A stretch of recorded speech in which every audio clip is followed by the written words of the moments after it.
despite what they're saying, Joy Reid made the comment. Somebody was like, well, he's getting all women. And Joy Reid was like, well, women of color haven't been tested yet.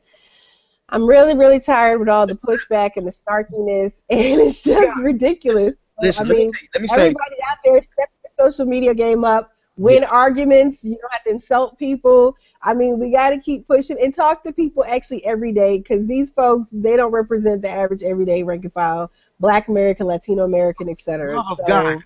I see I'm going to have to, I try to respect and give people space and not encroach on their space and bring the fight to them. I like people to stumble on me and then they don't realize, oh, this dude is crazy. But apparently I'm going to have to start encroaching in some other spaces, because Joy Reid has been playing the establishment, toting the establishment role and representing it as the black role, and in that, and particularly from a black woman a black woman perspective, I think it's tremendously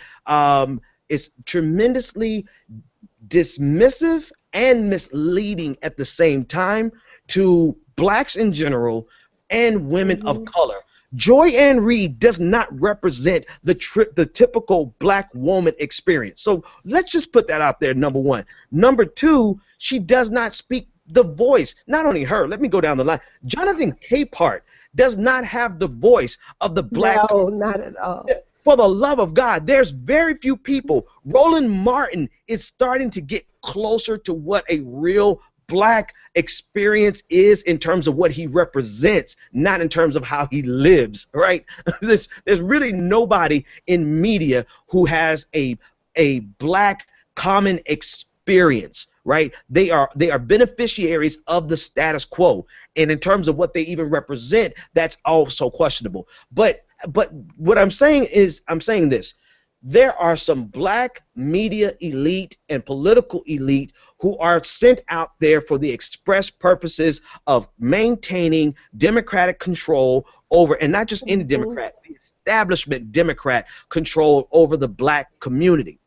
And to see them blatantly shift gears and to tout that token line, I'm not talking about token as in a black token. I'm talking about the token line, which is the establishment line. They're just doing the bidding of the Democratic establishment. Is very disappointing, and I think a lot of people hold their tongues out of respect for these people. But I would say hold your tongue no longer, because once somebody reveals to you that they are doing the bidding of the establishment, then why are you going to hold your tongue anymore?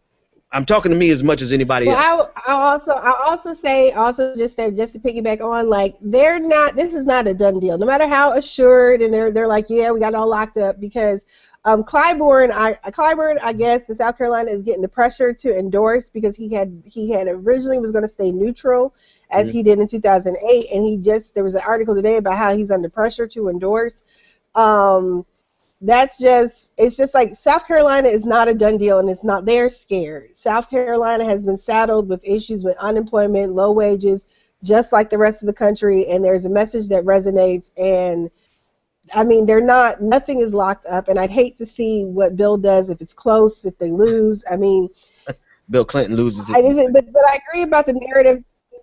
I agree about the narrative that is being spun by certain people who enjoy a very interesting place of privilege in our print and media in general, and it's disheartening, because it's not news. It's just opinion-based jargon, and we're not really getting any balanced information.